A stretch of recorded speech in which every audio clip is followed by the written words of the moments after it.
हाँ भाई, आप बाइक से तंग नहीं थे? आपके बाइक बेच दूं? मैं वो मिस्त्री बात कर रहा हूँ। हाँ भाई बेच दो। कितने में बेच दूं? कितने तक बिक जाएगी? यही कोई 25-30 तक बिक जाएगी।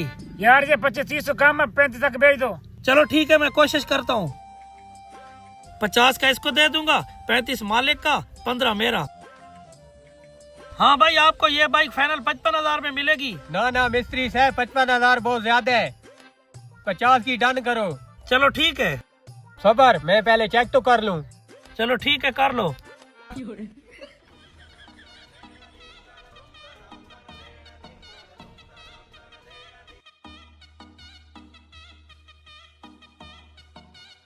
हाँ सर जी, क्यों परेशान हो? यार वो बाइक लेकर गया है, 20 मिनट हो गए, अभी तक नहीं आया।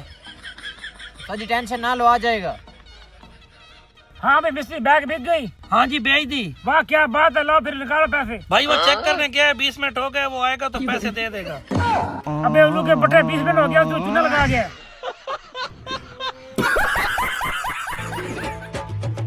अबे ये तो 40,000 है।